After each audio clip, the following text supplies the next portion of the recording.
चलते राजधानी जयपुर, जहां पर मंत्री ममता भूपेश और प्रताप सिंह खाचरियावास कैबिनेट की बैठक को लेकर के फैसलों पर जानकारी देंगे। क्या कुछ फैसले आज कैबिनेट ने लिए हैं, उन्हें लेकर के क्या कुछ कहते हैं वे सुन लेते हैं।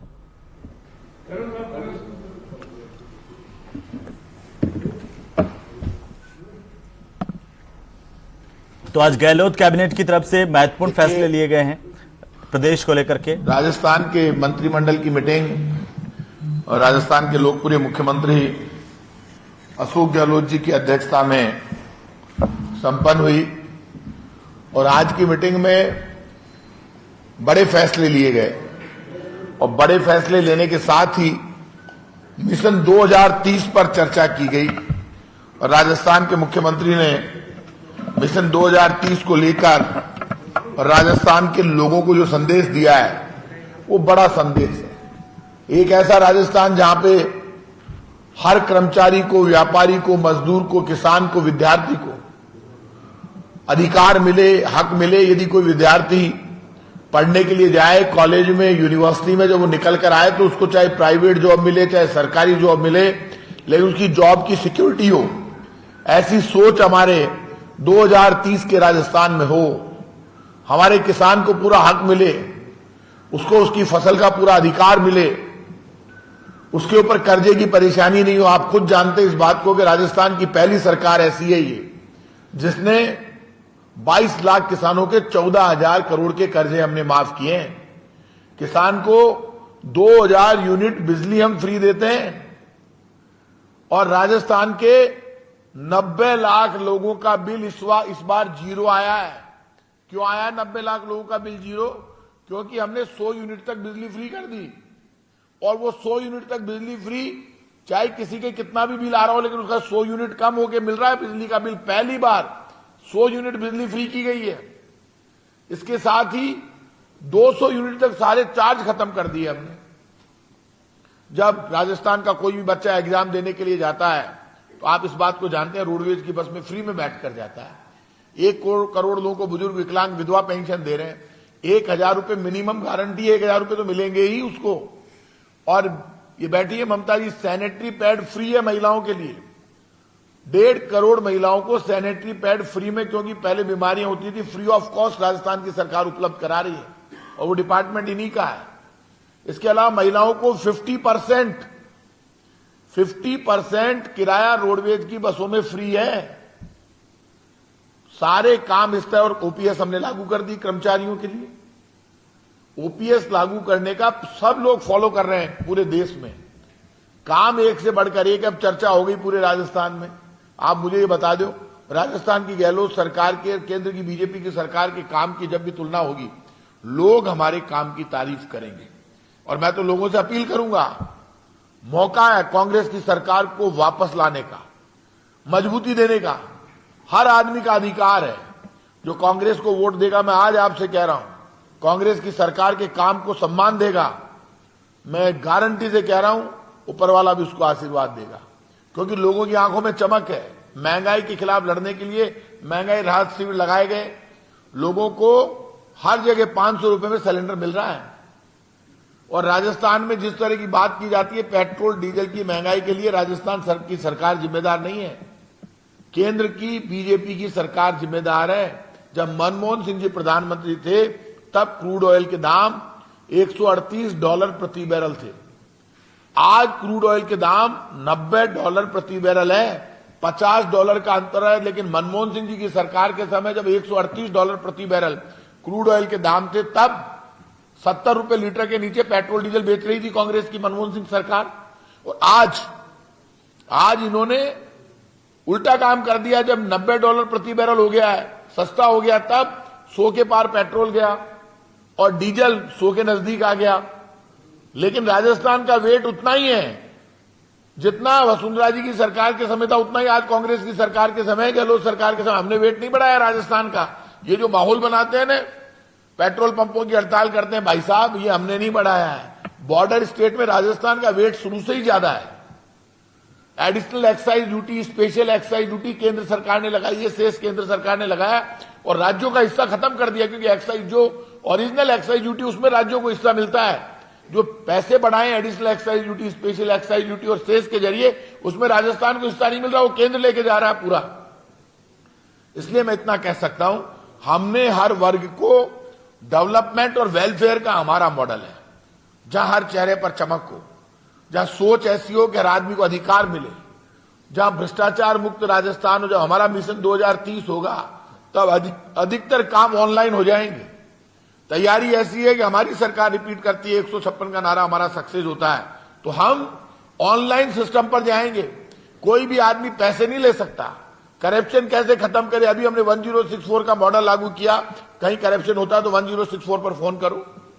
पेपर लीक रोकने के लिए हमने एक्ट बनाया, सारे काम हमने किए। आज मैं इतना कह सकता हूं कि आप सब की जिम्मेदारी बनती है कि सब लोग राजस्थान की सरकार के कामों को सम्मान दें। Rajasthan logistical service delivery corporation का गठन होगा। मंत्रिमंडल का बड़ा निर्णय है। राज्य सरकार द्वारा प्लेसमेंट एजेंसियों के माध्यम से संविदा कार्मिक लेने की प्रथा समाप्त होगी। इस निर्णय से विभिन्न राजकीय विभागों और संस्थानों में कुशल अकुशल अभ्यर्थियों पंजीकरण चयन पारदर्शी तरीके से होगा। संविदा कार्मिकों को शोषण से मुक्त करते हुए उचित पारिश्रमिक उपलब्ध कराया जाएगा। विभिन्न विभागों में प्रशिक्षित कार्मिक उपलब्ध होंगे। प्रतापगढ़ दरियावद घटना की पीड़िता को मिलेगी सरकारी नौकरी। मंत्रिमंडल का संवेदनशील निर्णय, राजकीय विद्यालय में चतुश्रेणी कर्मचारी पद पर मिलेगी नियुक्ति। पूरा मंत्रिमंडल नहीं बल्कि राज्य सरकार इस घटना की निंदा करती है।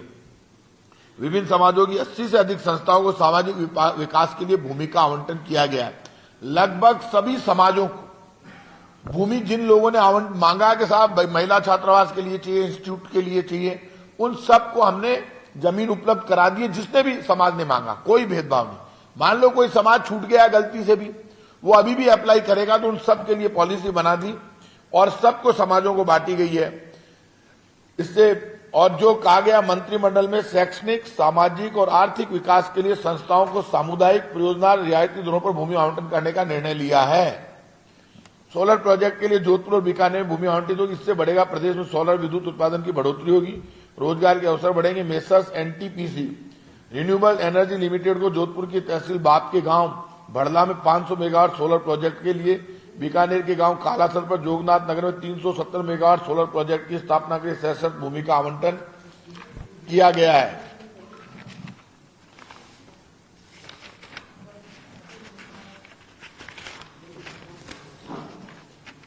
कार्य प्रभावित कार्मिकों को मिलेंगे पदोन्नति के अवसर। सेवा नियमों में संशोधन, बैठक में विभिन्न विभागों के सेवा नियमों में संशोधन के प्रस्ताव को मंजूरी मिली है। इस निर्णय से विभागों के कार्य प्रभावित कार्मिकों को विभागीय सेवा नियमों की परिधि में लाते हुए पदोन्नति के अवसर कराए जाएंगे। उल्लेखनीय है कि पूर्व में कार्य प्रभारित कार्मिक जिस पद पर नियुक्त होते थे उसी पद से सेवानिवृत्त हो रहे थे। विभिन्न सेवा संवर्गों में हायर सुपर टाइम स्केल पदों में बढ़ाया वेतनमान। आरएएस, आरपीएस, राजस्थान लेखा सेवा, राजस्थान वन सेवा एवं राजस्थान बीमा सेवा संवर्ग में वेतनमान बढ़ाया जाएगा।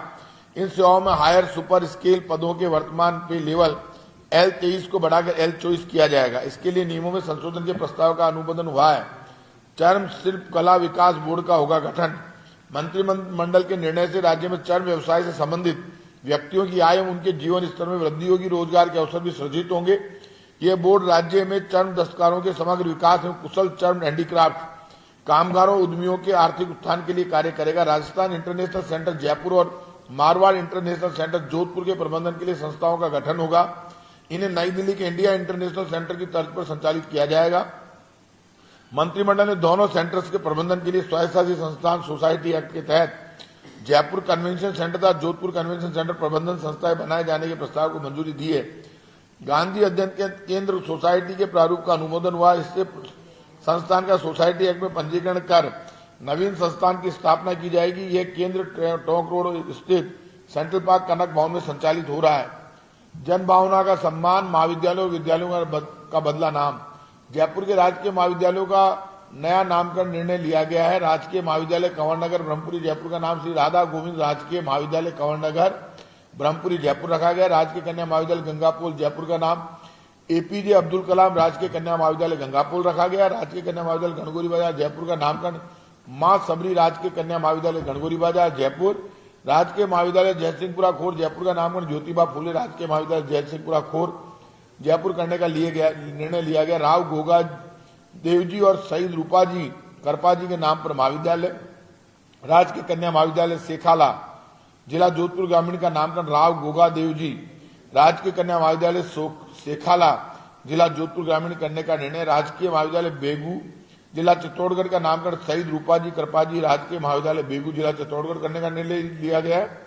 राजकीय जनजाति आवासीय विद्यालय भेड़ोली का नामकरण स्वामी श्री जय शिवानंद महाराज, राजकीय जनजाति आवासीय विद्यालय भेड़ोली किए जाने का निर्णय। मंत्रिमंडल ने राजकीय बालिका उच्च माध्यमिक विद्यालय बगरू का नामकरण श्रीमती इंदिरा मायाराम राजकीय बालिका उच्च विद्यालय बगरू और राजकीय उच्च माध्यमिक विद्यालय रेवाड़ा तहसील शिवगंज सिरोही का नामकरण श्री अर्जुन सिंह जी दाता राजकीय उच्च माध्यमिक विद्यालय रेवाड़ा करने का निर्णय लिया है। मंत्रिमंडल की आज की बैठक में कुछ अन्य महत्वपूर्ण निर्णय भी मंत्रिमंडल की बैठक में लिए गए, जिनमें राजस्थान वक्फ नियमों के प्रारूप का अनुमोदन किया गया। केंद्रीय वक्फ अधिनियम 1995 की धारा 109 के तहत वक्फ के संचालन हेतु राजस्थान वक्फ नियम 2023 के प्रारूप में अधिसूचना जारी करने का अनुमोदन आज कैबिनेट की मंत्रिमंडल में लिया गया।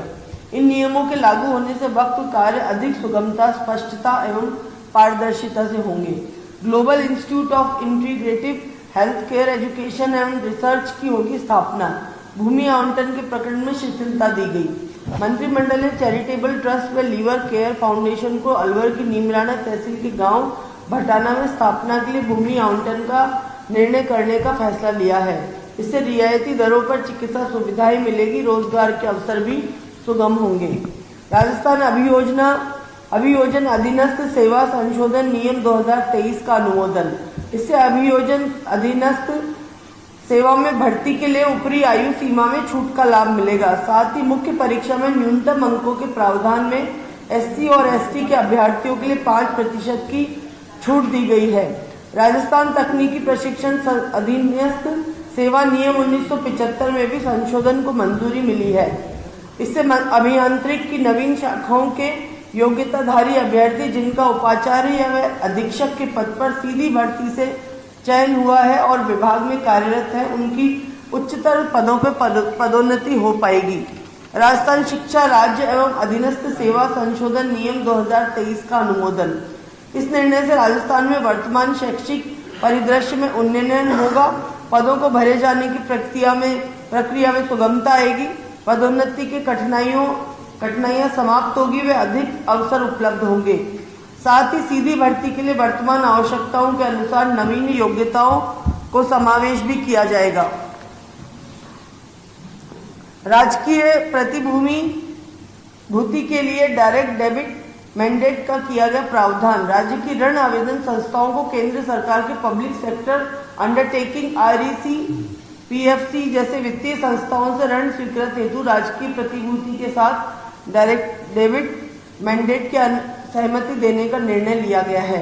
इससे ऋण आवेदन संस्थाओं की वित्तीय स्वीकृति के दृष्टिगत उनके स्तर पर ही विभिन्न विकास गतिविधियों के लिए अतिरिक्त वित्तीय संसाधन सुगमता से जुटाना संभव हो सकेगा। राजस्थान अक्षय ऊर्जा नियम 2023 का अनुमोदन। मंत्रिमंडल ने अक्षय ऊर्जा प्रोत्साहन के लिए राजस्थान अक्षय ऊर्जा नीति 2023 का अनुमोदन किया है। इससे प्रदेश में अक्षय ऊर्जा आधारित परियोजनाओं से वर्ष 2030 तक 90 मेगावाट क्षमता की परियोजनाएं स्थापित होंगी। इनसे संबंधित इकाइयों से राज्य में निवेश एवं रोजगार के लिए संभावनाएं बढ़ेंगी। राजस्थान सरकार द्वारा वर्ष 2019 में राजस्थान सौर ऊर्जा नीति 2019 तथा राजस्थान पवन एवं हाइब्रिड ऊर्जा नीति 2019 जारी की गई थी, जिससे अभी तक 23,000 मेगावाट से अधिक क्षमता के अक्षय ऊर्जा संयंत्र स्थापित हुए हैं। राजस्थान अक्षय ऊर्जा एवं सौर ऊर्जा क्षमता स्थापना में देश में प्रथम स्थान पर है। सिरोही जिले में 2 संस्थाओं को भूमि आवंटित होगी।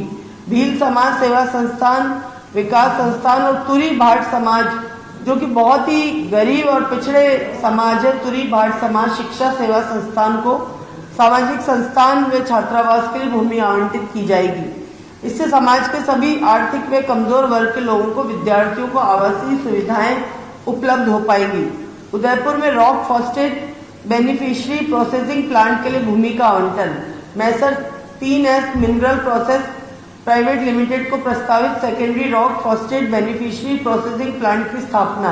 इससे प्रदेश में 110 करोड़ रुपए का निवेश आएगा और लगभग 800 लोगों को रोजगार मिलेगा।